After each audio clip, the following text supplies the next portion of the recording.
RotoGrinders Today. I'm Jordan Cooper, a.k.a. BlenderHD. You're going to follow me on Twitter. And it's Wednesday, October 16th. We'll be taking a first look at the Week 7 NFL DFS slate on DraftKings and FanDuel, I guess, as well. Looking at what could be the top plays, the top games, just initial thoughts, overview for just take a look, preview. That's what we do here. So hit the thumbs up button on your way in the door. Hit the thummy thumbs. You know how much I like the thummy thumbs. Hit the like button. Hit the subscribe button. Hit the notification bell to know when we go live. We got tons of content here. I know we got the NBA coming back soon. We got NBA. We have still MLB playoffs. We got NHL. You got to get the NHL projections. John, I know you're with me. Yeah, John Breslin, aka Score Patrol. The NHL has it's been I think 8 days of NHL. I used our NHL projections for prop betting. So I bet on a whole wide of things. I download the CSV, which you can get as part of the RotoGrinders combo premium package, and I just bet across the board. I bet like flat bet across the board. But then these sites they give you these little boosts, right? Oh, this stepped up, whatever. It's a 4-leg parlay boost with 50%, whatever the hell. And I just go and I was like, okay, what are the top ones? And I just throw them together. It's like that's like the bonus of like, well, if I do well today, maybe I'll get like 80% of these right, and they're all in a little package, and it's a little extra money. I last week I hit 2 of them. On Bet365 for $30, so that's the max that I could get on Bet365. And I only do 4. Because the minimum you could do is like 3 or 4. But Grant kept on tweeting out, it's like you got to maximize these, man. You got to maximize them. So I did a 6 one yesterday and turned $100 into $12,500. So get on the NHL projections. I don't know, John. I'm letting people know on the show. I'm letting you know, right? Because maybe you're not paying attention to NHL, and I'm hoping, John, that people don't listen. Yeah. I should start paying attention to NHL. I've been looking at like NBA preseason, which I don't think we have projections for. And yeah, I'm like doing like pick 6 stuff, trying to get into that a little bit. I should probably. It occurred to me like, oh, I should take this like short break and look at some NHL. I haven't looked at NHL stuff in years, and now I'm sorry that I didn't. Yeah, the NHL projections, the NHL Dane, Moneyball 16, and he updates them like 7 million times a day. So when line changes, practice reports, everything like that. So yeah, and I'm hoping that people don't pay attention because. If too many people find out about this, then those numbers are going to move, very, very quickly. But for DFS, and we don't have NHL Sim Labs for DFS, but we do because someone's asking in the chat.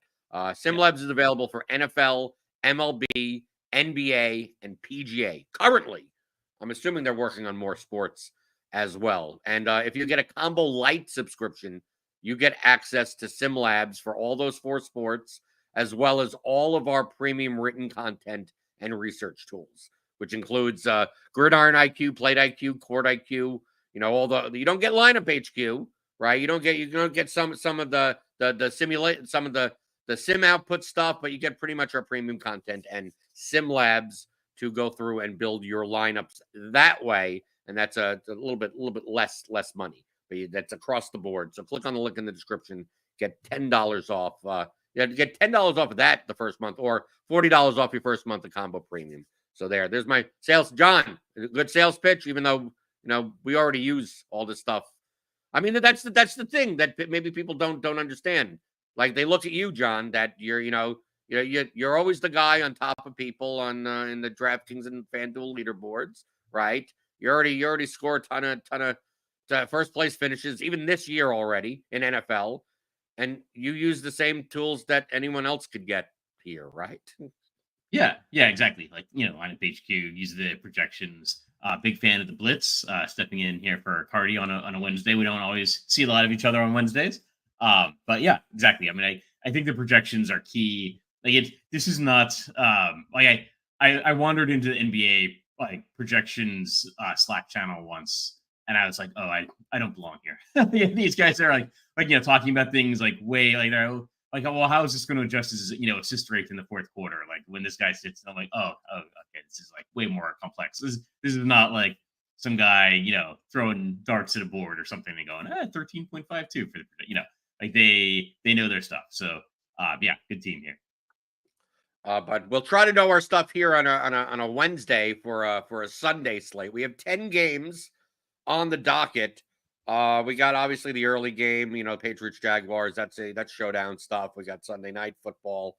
But the one thing that I noticed, John, about Sunday's slate is that typically as it gets colder, it's like, okay, we're gonna get some crappy games. This week we have 3 games on the slate that have at least a 50 total, 2 with a 47.5 total, and none under 40. As opposed to the previous weeks where like half the slate felt like okay, we'll talk about this game for about 45 seconds and then move on because it's awful. I think this is going to be a high scoring slate with how much offense is available. And there are a whole bunch of games and a whole bunch of plays. And we also have players on new teams coming throughout the week and new situations. There may be some value. We have to obviously keep track of the injury reports. I think maybe some value may open up on Friday or Saturday. First 6 weeks, the offenses were down. I wasn't looking forward to okay, let's see if I could find a wide receiver that no one else is playing that could score 20 points. This may be a slate where I think we have way more options on both sites, especially DraftKings, than we have seen the past couple of weeks. Yeah, and I will say, just to be fair to FanDuel, we do have the Sunday night game, which does have a total under 40 points. so that might be like our scratch off of the week. But it's true, the last 2 weeks have shaped up like pretty similarly, where we have 10 games, a couple of games of point totals over 50. But then we have had these like 36 point totals. Well, now we're getting those on Thursday night instead of Sunday night, instead of like on the main slate. But we still do have some teams that we can potentially scratch off. But then again, maybe not, because you never know. Like if the other team is scoring points, maybe that does elevate one of these like teams like Cleveland, who's now suddenly very cheap, and does have a lower implied point total. But yeah, it does. We have more options. And it's good to see some offense back. I think it was like weeks maybe 2 and 3. We were really kind of stretched thin for for finding points. Things seem to be coming back a little bit more towards what we've seen the previous few seasons. So let's take a look at some quarterbacks. We got teams like the Commanders, 29.5 implied team total against Carolina. We got Minnesota, 26.25 implied team total against the Lions. We got Green Bay with a 25 implied total. We got Buffalo, 25 implied total. Atlanta, 27 implied total. Seattle on the other side of the game, 24 point implied total. We got Cincinnati, 24. I mean, we got offenses. We got teams here. San Fran, 24. Jaden Daniels, 7,600. Jalen Hurts, 7,300. I mean, these rushing quarterbacks that we typically, we prefer to play. I'm not sure if we're doing that on I'm not sure we're doing that on DraftKings, although obviously for GPPs, I mean, we're looking at more like the median cash-ish, popular, like these are the guys that are going to be towards the top 5 in each position in ownership. I get the sense that more people are going to play guys like Geno Smith at 5,800, Sam Darnold at 6,200, Brock Purdy at 6,400. Because there's some high-priced wide receivers or running backs that we may want to play on this slate. Even a Daniel Jones at 5,400. Do you see this more from a single entry? I know you and JM to Win have the Solo Ship podcast, so we have. I know you're more of a GPP player, and I play kind of both. What do you think people are going to gravitate towards the higher priced kind of rushing, safe type of quarterbacks, or do you think that the continuation of paying down for a quarterback is much more prudent on this slate. And we even got guys like Huntley and Watson that are really, really cheap that I'm not sure you're going to be playing in your double ups. But as of right now, in my dummy lineup, I got Geno Smith. Yeah, I was gonna say, I think Geno Smith's gonna like dominate ownership. It's hard to say. So something that's happened the last 2 weeks, and I think it could happen again this week, because we have a somewhat similar set, a little bit higher totals, but we've got the 2 games with like point, or I guess 3 games with point totals over 50. But like what's happened the last couple of weeks is we've had these high point total games that's been like, oh, we need some value. Like, where are we gonna find this value? And so we look at all the value plays early in the week. And then Friday hits, and we've got these like massive injury reports. These guys weren't expecting to be out are out. And then suddenly we have a bunch of value. And then actually the expensive, higher total games become much more appealing. I don't know, this week. So I do think that like we're going to talk about like some value and like point per dollar plays right now, but by like Friday and Saturday we might be able to spend up for like these Russian quarterbacks. But like as of right now, I think like Geno Smith is a screaming value. Playing against Atlanta indoors, the game's got a 51-point total. It's true their implied team totals like just 24. So I do think that like by the end of the week and for tournaments and stuff, you can make some arguments for some other guys. But right now, I think Geno Smith is the best point per dollar like cash type play, and I wouldn't be surprised if he's the highest owned quarterback in cash lineups. Well, the thing about Seattle is that 2 weeks ago, you have the coach saying that they want to run the ball more, and then literally like 2 days later, it's like Kenny Walker's getting more receptions than he is rush attempts. And last week they kind of did the same thing. If Geno's going to drop back, they're playing in the dome, 3-point spread on the road, probably at least competitive, if not being behind. You have to expect, Geno Smith, to drop back 40 times. We take a look at his past couple of games, and when they let Geno cook, he cooks. They got Metcalf, they got JSN, they got Lockett. It's not like they got Walker out of the backfield. He has weapons, and he's not a bad quarterback. Obviously from a GPP perspective, we have to talk about stacking and stuff, and that's what we'll save till Friday. But just from a median perspective, Geno Smith looks pretty damn good. And truthfully, Sam Darnold at 6,200, Minnesota has a 26-point implied total. It's been shown this year that Detroit, against the Cowboys, they just crushed them. But you probably aren't going to run much against the Lions. And Aaron Jones is banged up. They may, if he's not playing, they'll just have Ty Chandler there or CJ Ham and stuff. And we'll get to wide receiver when it comes to Justin Jefferson.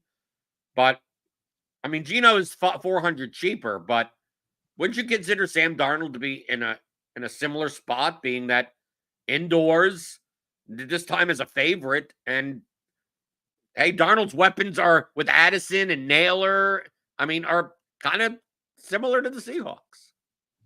Yeah, I agree. I do think, I think we'll get to wide receiver. I think like Justin Jefferson is going to be one of the most popular plays. And so I think the idea of like for cash games, if you're maybe trying to spread things out, like Geno's a guy that maybe it's tough to pick as a stacking partner. But maybe if we're trying to be 50% of the field, we don't need to pick a stacking partner. We're just playing Geno Smith and Justin Jefferson. and then if Sam Darnold is throwing, 2 touchdowns to Justin Jefferson, but Geno's passing, throwing 3, 1 to JSN, 1 to Metcalf, 1 to Lockett, or something like that, then like we're kind of in the best spot to get the best of both worlds.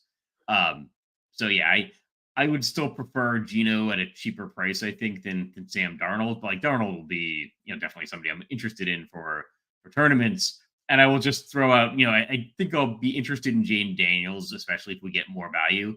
But somebody that I think I'll be playing is Tyler Huntley at 5,100, which is pretty interesting. But yeah, I think the Colts have given up the 3rd most yards per game this season.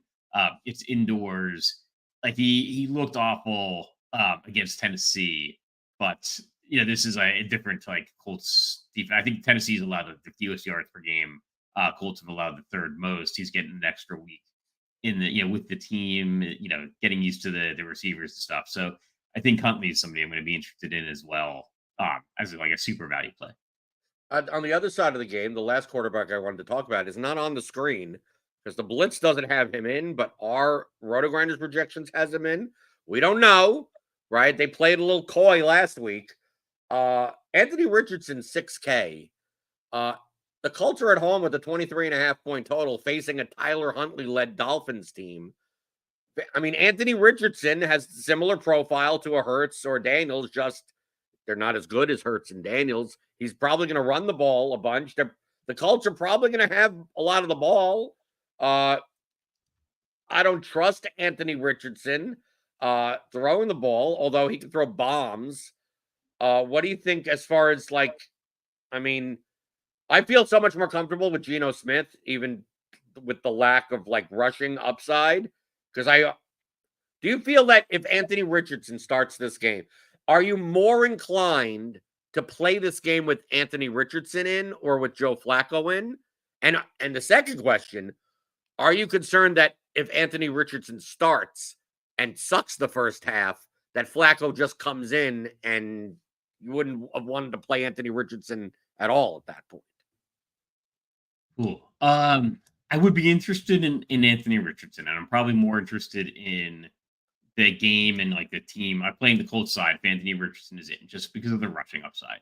I think the Colts maybe have a better chance to win if it's Joe Flacco.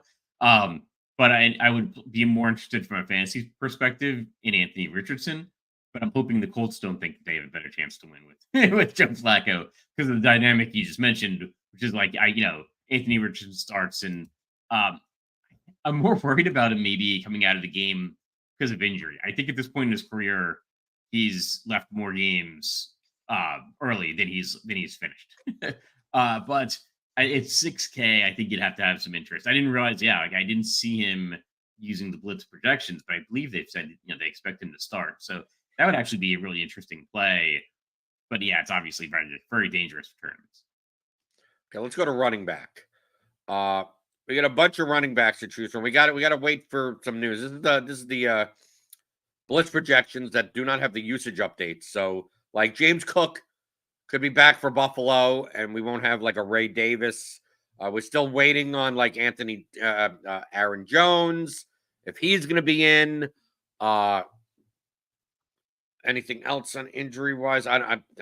We got Chiefs stuff and Raiders stuff. I don't think that's going to matter that much.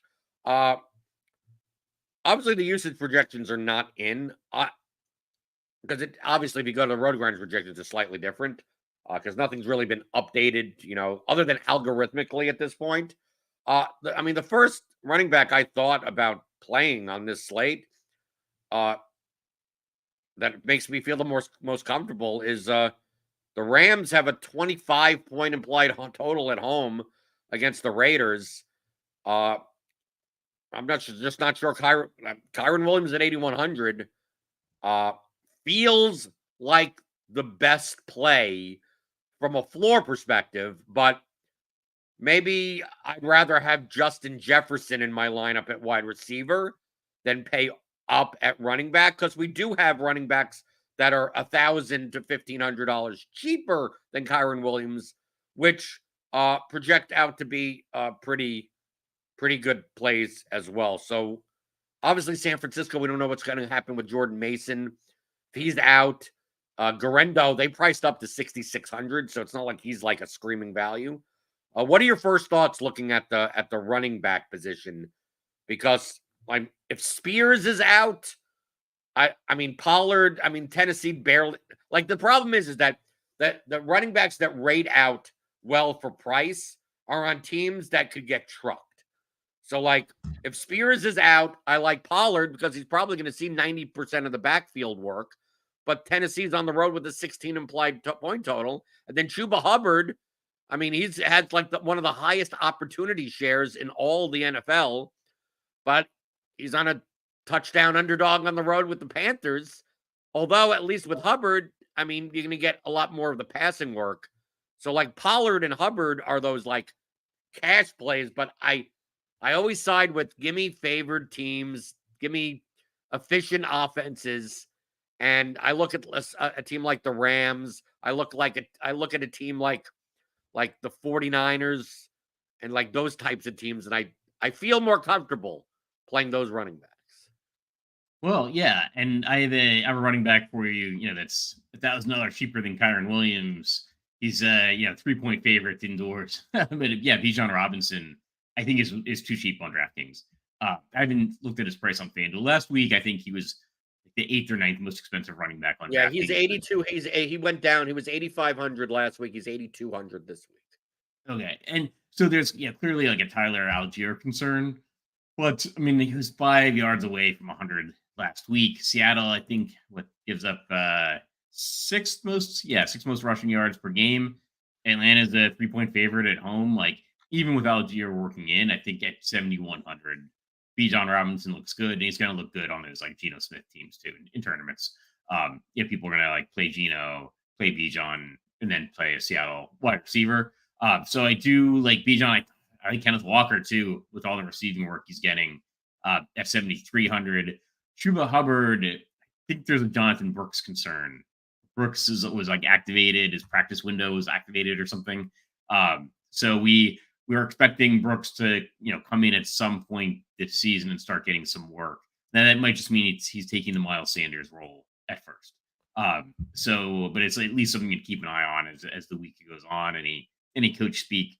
But yeah, I mean, I like Kyron Williams as well. He's just, he is. Do I want to spend $1,000 more than Bijan for Kyron Williams? I don't know, but this is always a position that just gets like wrecked by injuries by the end of the week. The last couple of weeks we've had like a really cheap running back come in. Do we find out? Well, the one is John. The one is if James Cook can't play for the Bills this week. I don't know if you saw the Bills game on the Island game. I mean, Ray Davis at 5,200 with the Bill. The Bills went from like a year and a half ago being the highest pass race team in football to now being one of the highest run rate teams in football. Ray Davis, we didn't know if it was going to be Ray Davis or Ty Johnson. Ty Johnson I think Ty Johnson played 12 snaps, and Ray Davis was seeing work out of the backfield catching the ball. I mean, the Buffalo Bills being a 25-point implied total is a 9-point home favorite. I don't know how you could turn down Ray Davis at 5,200 if Cook doesn't play. Yeah, I agree. I'm a little bit concerned that it seemed like he was very close to playing and then didn't. But then so did Christian McCaffrey in week 1. So we don't know, right?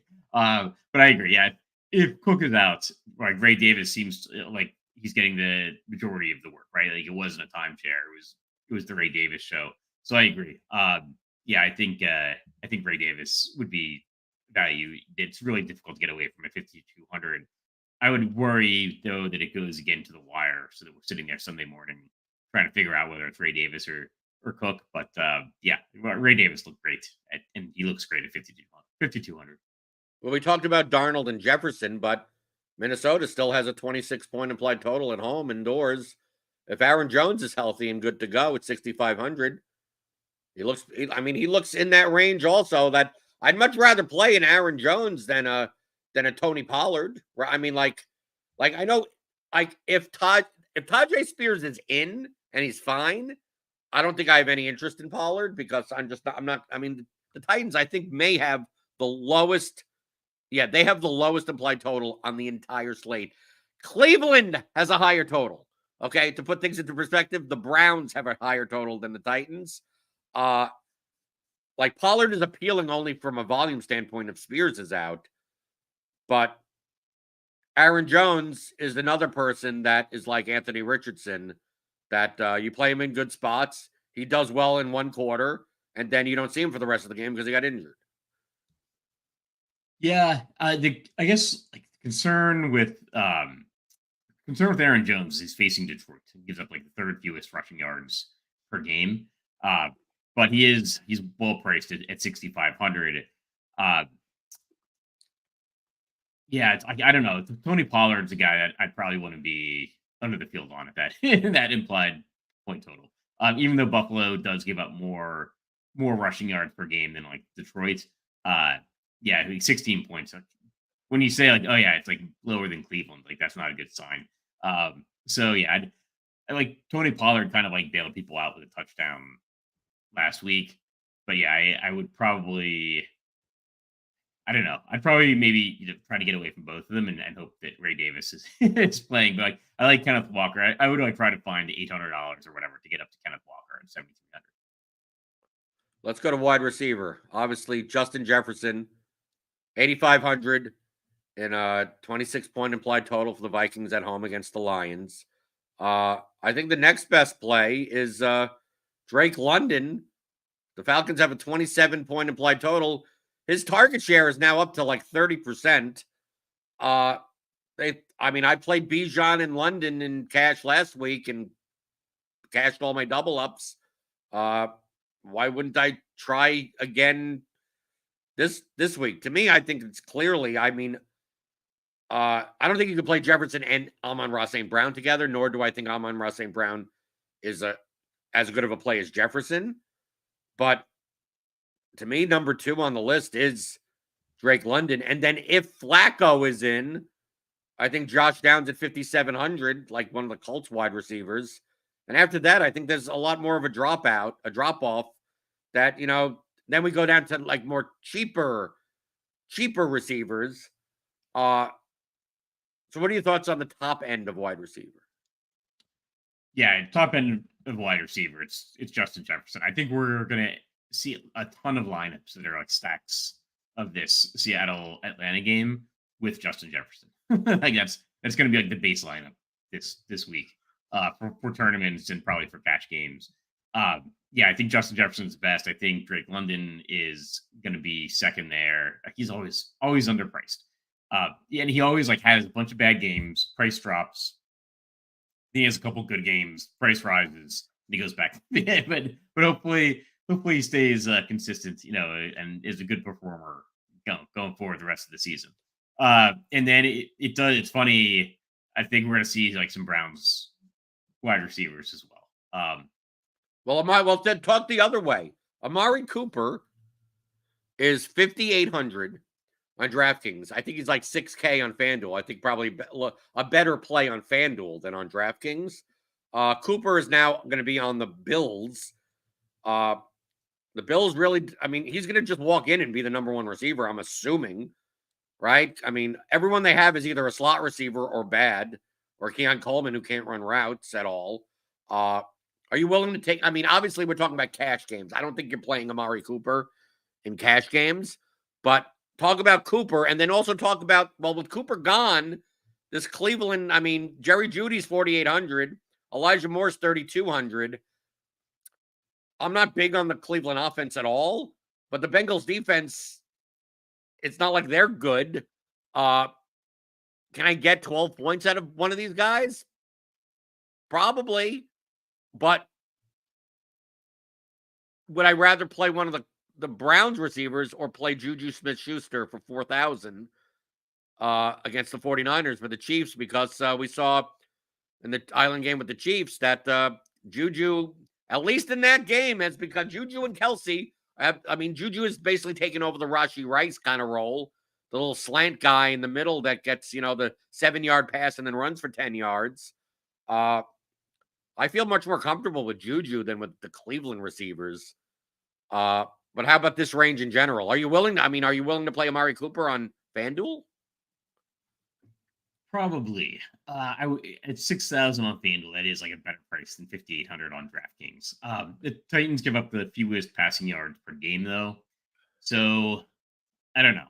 I probably wouldn't go crazy with Amari Cooper on either site.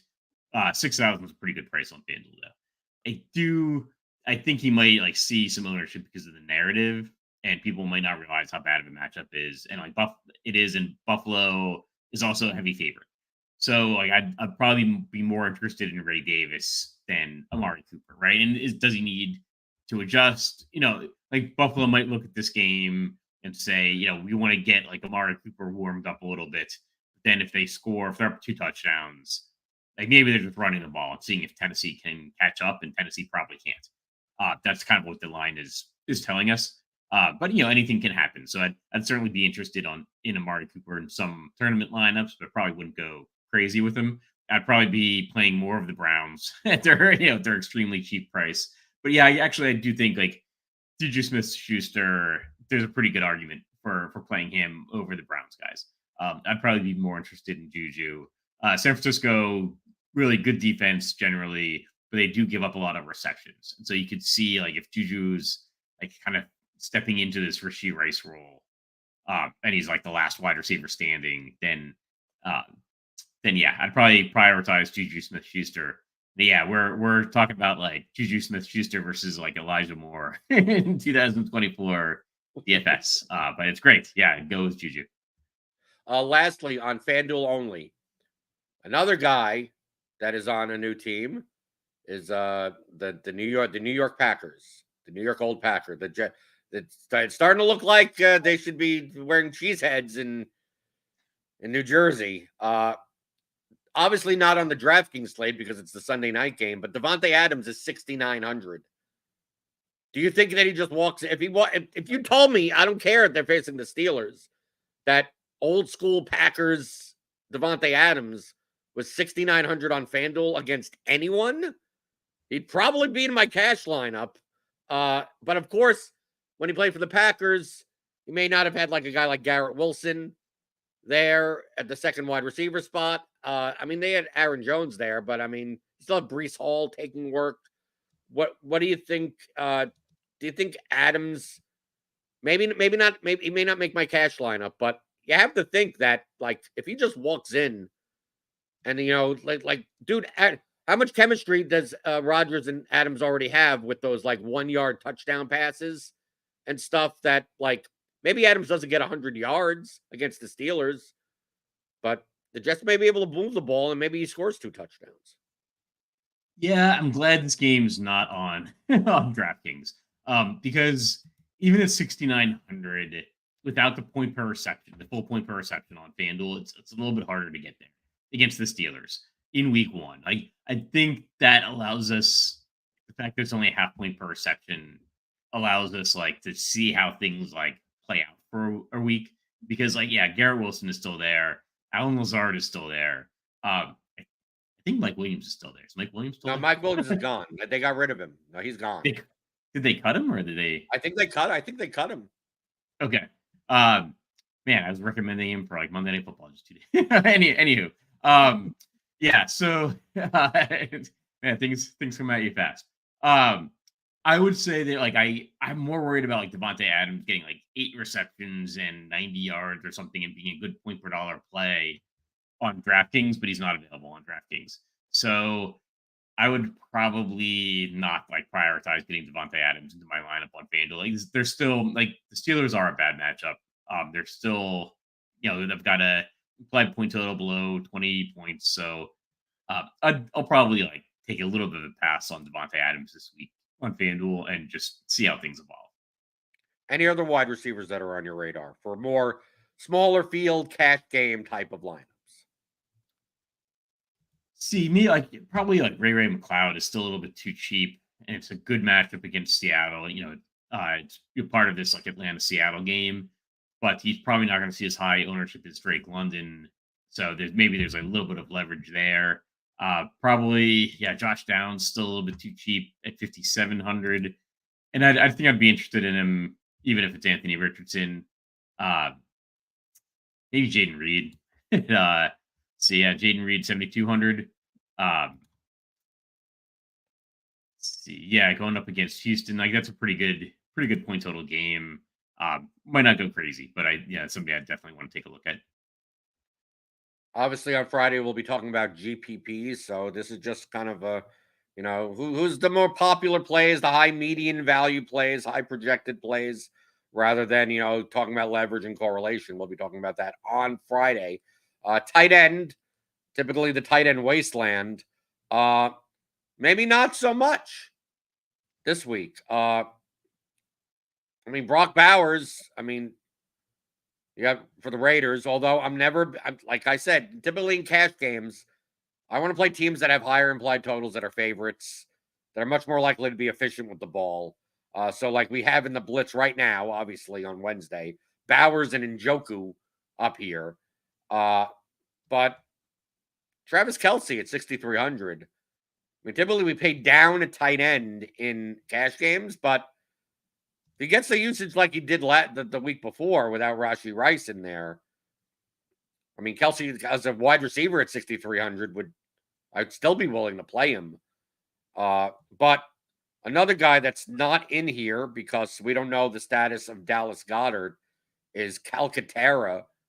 He's 3,200, and even when he's the second tight end, he's in on pass game packages.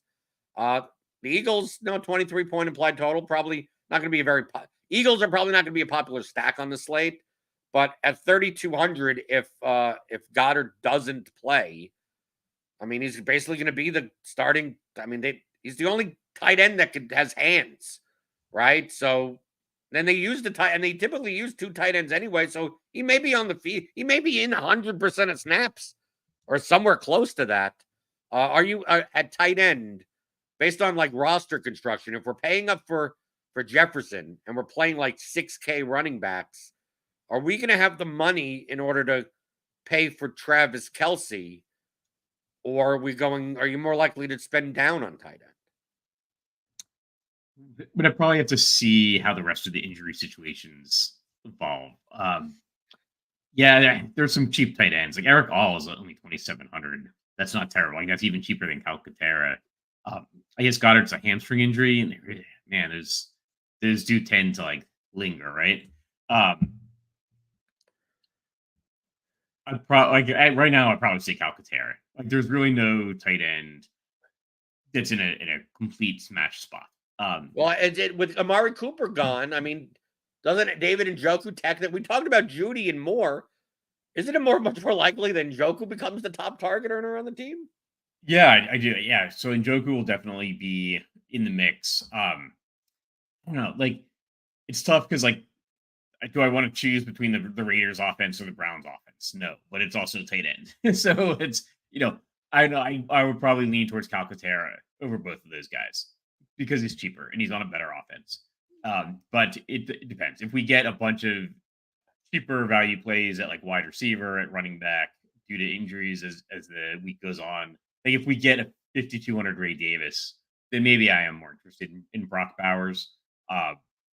Otherwise, I'd probably lean towards like the cheaper Calcaterra. I mean, Travis Kelce's kind of interesting. It's like, we're talking about Juju Smith-Schuster, but like Kelce is a guy that's maybe more likely to have a game you had to have, right? And I guess it's maybe more of a tournament play, but for cash consideration as well.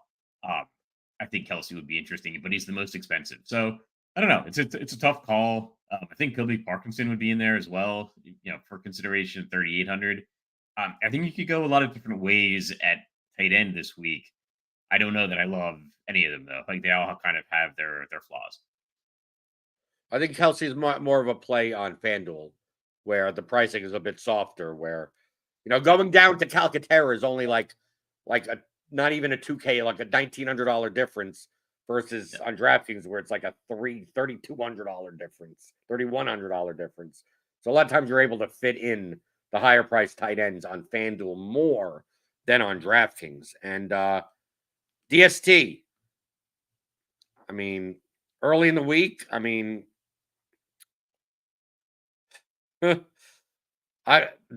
the cheap defenses, the really, really cheap ones, have not worked out this year. I don't know. I mean, I originally saw like the Dolphins or like, do I want to play the Lions against Minnesota? Do I want to play the Panthers against anyone? No. Do I want to play the Browns against Burrow? Is that they're at home at least? Are the Browns at 2,500? The Giants against Hurts? I mean, what defenses as of right now? I mean, typically we try to pay down at defense because it's such a highly volatile, high variance position that, any defense could get there on any day. But I don't know. I mean, the ones that I would want to play are in the 3K range, but I kind of want to spend my money on, Justin Jefferson and Kyron Williams and Bijan Robinson then I may have to go to the bottom of the barrel, and maybe that is the Browns. Ooh. Yeah, this is tough. A lot of times there's like a defense that stands out, right? Like we get a quarterback change, and then oh yeah, we all should all play like the Tampa Bay defense. Yeah, it's kind of like the results of not having these really bad games on the slate. So we don't have a defense we can really go to. I kind of would like the Bills against Tennessee, but they're the second most expensive defense. If I'm looking cheap, maybe the Panthers against Washington. Like if Jaden Daniels can take some sacks. Like I've seen him like run out of bounds for a yard loss, and that's like, oh, that's a sack. I think he might have done that a couple times last game, where like he kind of was scrambling and ended up running out, for no gain, and that's a sack. And then that's so it goes to the. But that's the only way that Panthers are going to get sacks. The Panthers don't do anything. The Panthers their defense is just. The whole game goes by, and you're like, okay, let me see what the Panthers did. Okay, -3 points. Yeah. It's like no sacks, no interceptions, no fumble recovery, no nothing. Just they gave up 35 points and did nothing else, and that's it. Yeah. But the defensive scoring can be so random, so varying, right? Like somebody just drops the ball. They're very, punt return, guy muffs the punt, the team just picks it up and runs it into the end zone. That's 8 points. I don't know. I would drop down to like the Titans or the Panthers. Like just spend if you see nothing that differentiates itself, it's always a good idea to just like spend as little as you can. If I'm spending up, I'd want the Bills, but I think there's an argument for just spending as least amount of money as possible. Like there's no reason to think that like the Browns are in that much better of a situation than the Panthers with how random defensive scoring can be. But yes, I would agree with you. The Bills against Will Levis. Or the Bengals against Deshaun Watson. If the Browns are just going to throw Deshaun Watson in no matter what, I think you could just stream the defense against Deshaun Watson like every week. I mean, I saw these stats where he has like the lowest efficiency of like any quarterback that has played any measurable amount of time. Like he's in like the bottom 10 of like literal all time in the NFL. And this includes like the 1950s, right? Like, I mean, like, how is that possible? And now he's lost Amari Cooper because he's fed up with him. If the Browns had Jameis Winston, I'd actually be more inclined to play Jerry Jeudy and Elijah Moore, and I'd be looking to stack the Browns against the Bengals defense. But Watson is that bad? Has everyone given up on Watson? That maybe on Friday, me and Cardi will be talking about.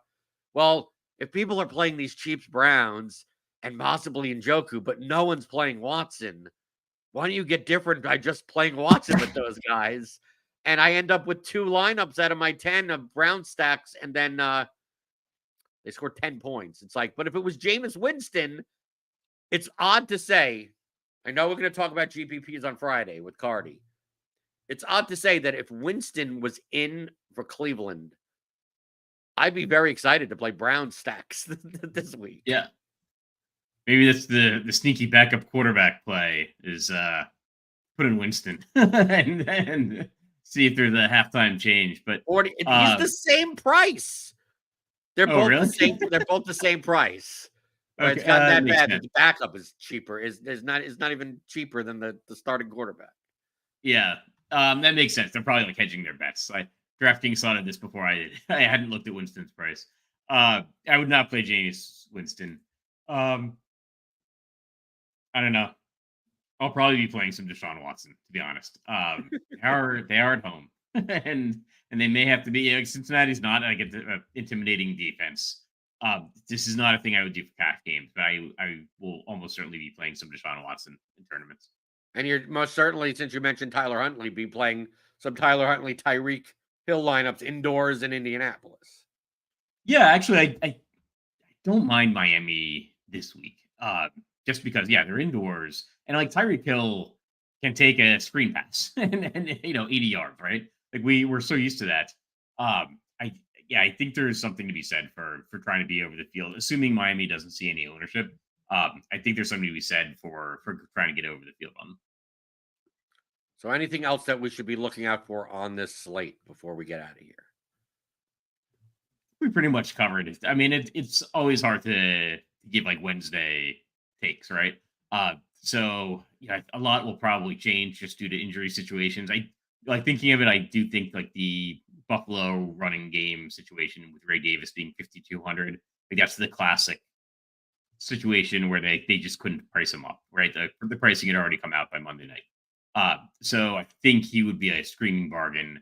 And I do think the tight end situation with Goddard and like Alcantara, that'll actually be kind of sneaky relevant for the slate, just because if we get a really cheap tight end, it's going to be like the primary tight end for Philadelphia catching the ball. I think that's someone who would want to be looking at for both cash games and tournaments.